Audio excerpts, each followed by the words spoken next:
Thank you very much. And one of the common themes throughout this conference and that we all have in our principles classes is how to convey economic concepts in a way that's really relevant to our students and to make concepts memorable and come alive. There's many approaches that we take to doing this. So for example, many of us include news headlines to show our students like what's happening in the world, how that's related to what we're covering in class.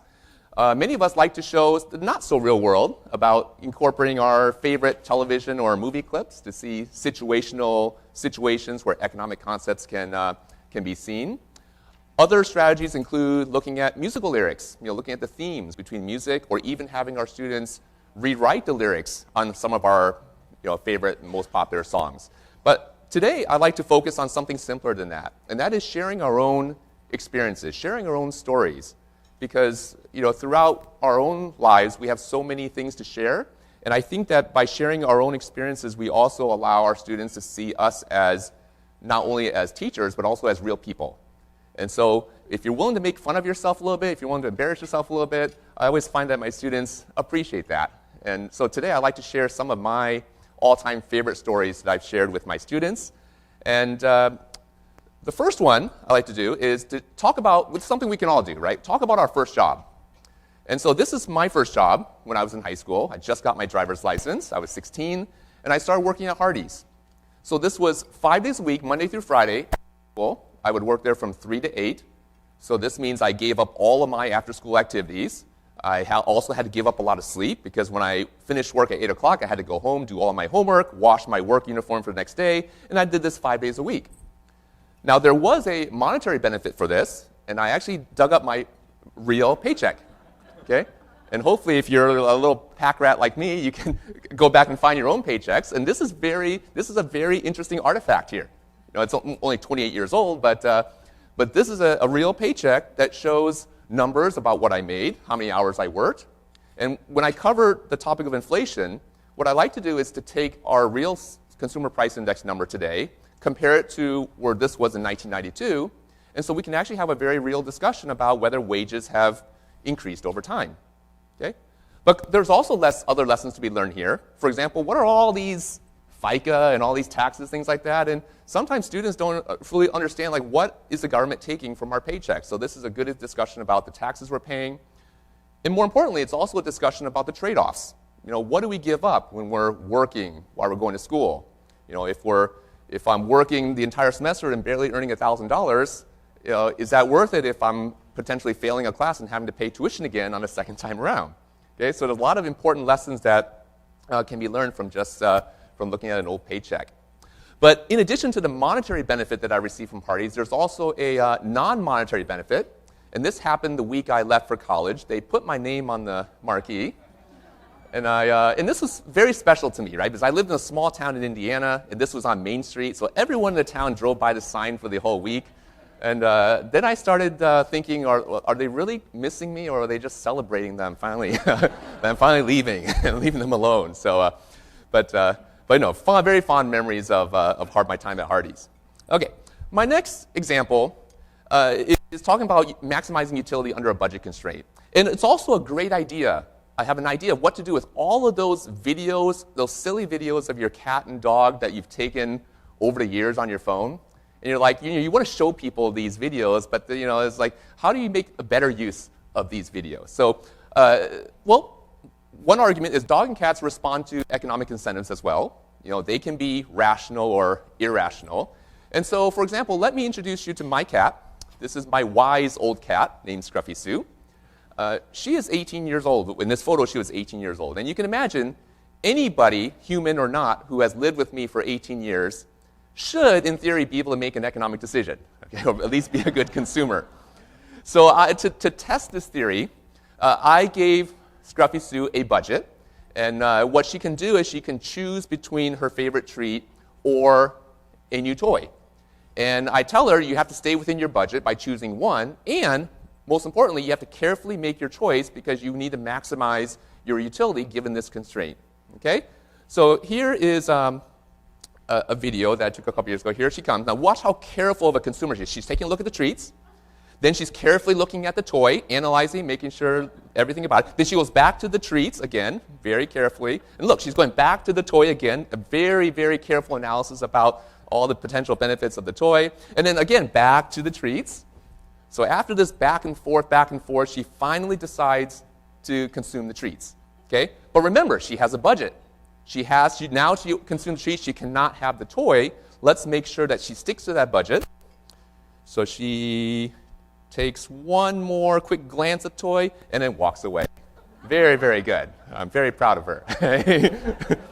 It's just like what I taught her over 18 years. All right. Now, unfortunately, Scruffy did since pass since I took this video, so she's no longer with us. But now I have a new bundle of joy. Her name is Madison, and in this photo, she's 3 months old. And of course, I have to try the same thing. I have to see if all my years of training Scruffy can do the same thing with Madison. So I gave her the same choice between a treat and a toy. Let's see how she reacts.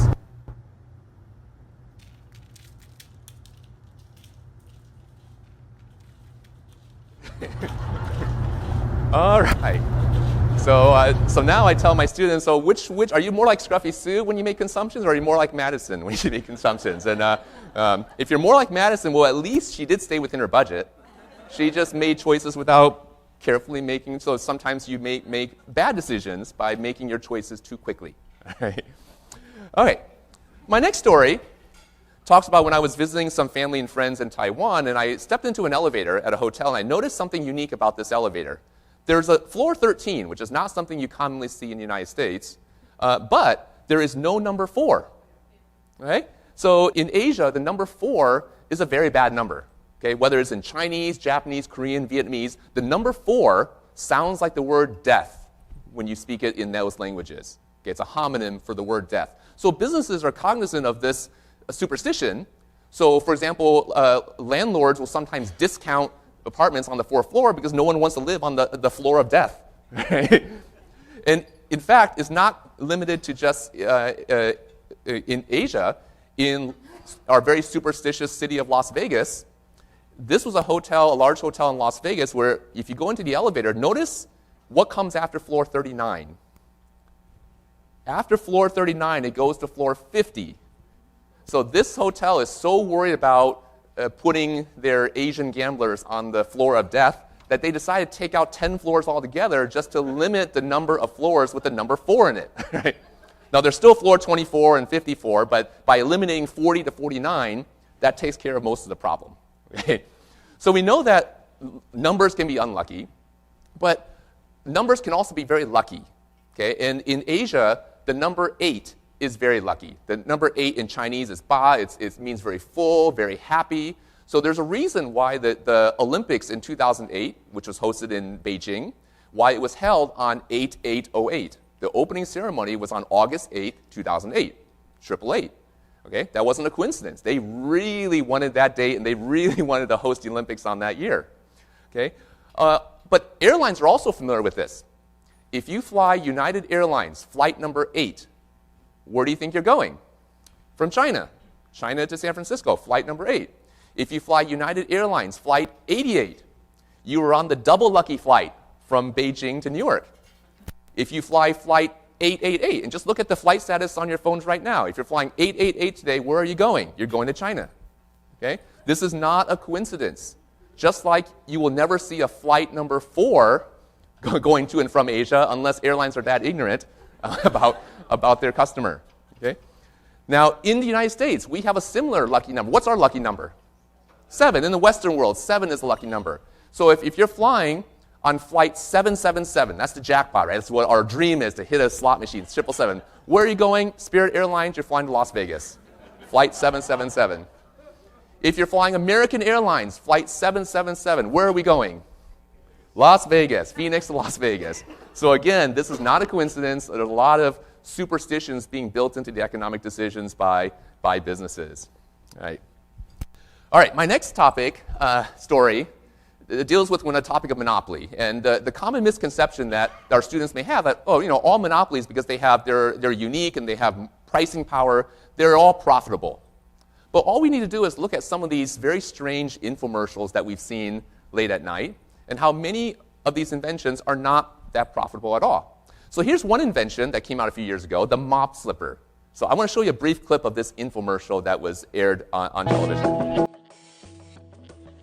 Hey, it's Anissa bringing you an item. I know you're going to laugh when you hear about it. It's called the mop slippers, but think about it. It's a great idea. It's a pair of slippers that when you walk, you'll clean the floor. In fact, I'm wearing them right now. Look how easy. Just walk around. You can actually walk or slide and glide. Now, you may have even seen these featured on a Today Show. They're great. Look it. Here's a scuff mark. You just rub it and look it. It's coming off. So they really do.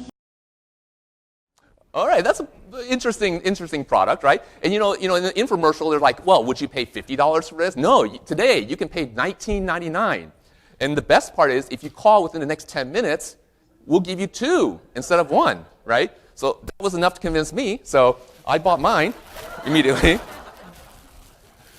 So I got these in the mail, my mop slippers. Now, they did give me 2, but when I started wearing these to class during the day I taught this, I discovered that I shouldn't wear these to class because even though they look very nice on the commercial, these are really just made out of thin cardboard. So in fact, even though I received the second pair at no cost, I still had to pay shipping and handling, which is probably a lot more than what these cost to make. Right? So another example of how new inventions may not always be profitable. All right. My next story talks about trade, and this is something we've obviously covered a lot in our recent classes. But one of obviously, many of our students have a difficult time comprehending that tariffs are not that great, especially when potentially they could promote some domestic manufacturing jobs. But instead of getting into a long and potentially political discussion about the virtues of free trade, I take a much simpler approach. I make the situation of what it would be like if we didn't have trade. So, for example, here's one example. I ask all my students to take a look at the jeans you're wearing. Take a look at the shoes that you're wearing. So there's probably like a 99% probability that your shoes are not made in the United States. So if we could magically change your shoes, the same shoes that you're wearing, but instead of the made in Vietnam, made in China, made in India, instead of that label, it's now made in USA. How much more are your shoes worth to you now? Would you pay $100 more? Would you pay $50? Or would you pay nothing? So I find that when I ask this question to my students, about 3/4 of the class says, no, we don't want to pay anything more because our shoes are fine as the way they are, and who cares if it says made in what other country? Okay? But some students say, oh, sure, I'd be willing to pay $10 more, $20 more, especially if it's helping American manufacturing and promoting jobs. But here's the punchline here. It's like, we can buy American-made shoes. Okay? In fact, New Balance has an entire line of shoes still made in America. So go to the New Balance website and search for the 990 edition shoes. There's about 15 to 20 different models of shoes, all different colors, all different styles that you can buy that are made in America. And the prices start at $179. So the answer to the previous question, how much more would you have to pay for American-made shoes? About $100. But one of my students said, well, if all of us were to buy American-made shoes, wouldn't the price come down? It's like, yeah, that's good. Economies of scale. That's a good point there. But someone has to start the trend, right? And so this was a true story. One of my students says, why don't you buy those shoes? I think that's a great idea. So today I am wearing my Made in America New Balance sneakers that I did pay almost $200 for. But if I'm going to spend $200 on a pair of sneakers, I'm going to use these for as many examples as I can. So I had to tell my students, okay, I don't, $200 is a lot of money. So what am I going to do to make up the $200? And so what I ended up doing is I gave up my lunch at the cafeteria for about a month in order to pay for these shoes. Okay, so it got into a really good discussion about, yes, buying American-made products is great in supporting jobs in one industry, but what do you give up in terms of the money that you pay that could be used for something else? So it's get into a very good discussion without necessarily getting into the politics of talking about trade, which can get very, very difficult. Okay, so just putting it in using a different perspective. My final story today is one that it's kind of a quirky story of an experience I did over the summer. Last year, I auditioned for a game show and this was on ABC. Some of you may have seen it. It aired over the summer, called Holy Moly. Holy Moly is a combination of mini golf and American Ninja Warrior. So it's a massive extreme obstacle course built on a mini golf course. And I auditioned, I got on, I was one of the contestants on the finale back in August. And it's a very simple game, right? There's 3 rounds. Each round only has 1 hole. If you win the round, you go on. If you don't, you're off the show. Okay, so you cannot lose any hole, otherwise you lose. You're off the show. Now, my strategy is, I took like a game theory approach to this, because on the one hand, if you focus on the game, if I focus on the mini golf, and I'm a pretty good mini golf player, the problem with that is, well, the good news is I can maximize my chances of winning, but on the trade-off of that is because the producers don't want to see a boring contestant. They don't want to see you going up there and carefully hit a shot without doing anything. So if I'm very boring in my play, I won't be on television. They even told us, anyone who's not doing anything exciting will maybe even be cut. We'll just announce the results. Okay? So given that this is my one and only chance probably in my life to really be on national television, on ABC, I took the choice of, I don't really care about winning. I just want to have my 15 seconds of fame. Okay? So on the show, this is what happened in the first round. Chiang was all class with this exceptional tee shot. He rails it up. He has a shot here. Here's my big plop here. To set himself up with great position on the green. It was actually a pretty good shot. So close. While Eric Flutie also made a big splash on the course. Well, he better hurry, because that's going over. He fell in. Can we see that again? What was that?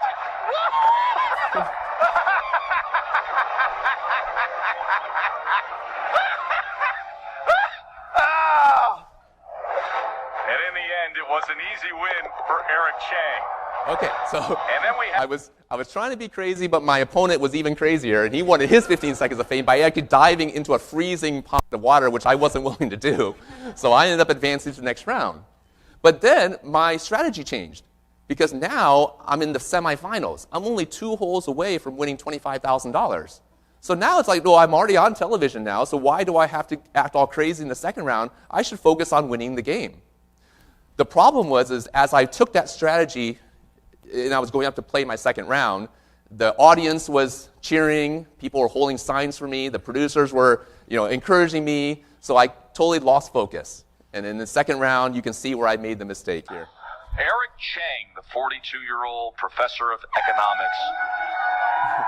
What can he add up here? Chris Pasica, big his logs rival, coming flying is at on me. in 2.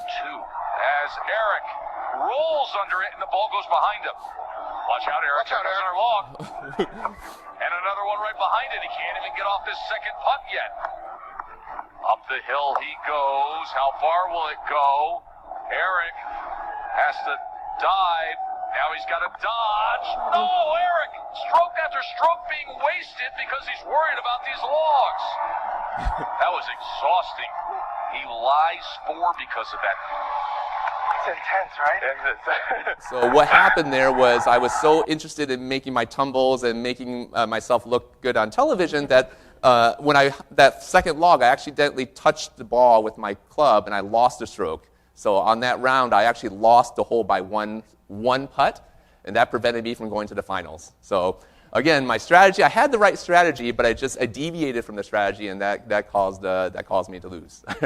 But still, overall, it was a very rewarding experience, and my students get a kick out of seeing that. So, but in sum, like many of you, most of my students do not take courses beyond principles. Okay, I say the vast majority of my students.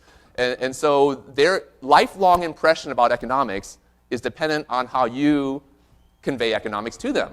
So I feel like my responsibility is to make sure that their impression of economics is very good, and that makes them wanting to learn more, so that some actually do decide to major in economics and go on to the next level. But definitely trying to bring in your own stories to make economics interesting seems to be something that students really appreciate. Great. Thank you very much. Thank you.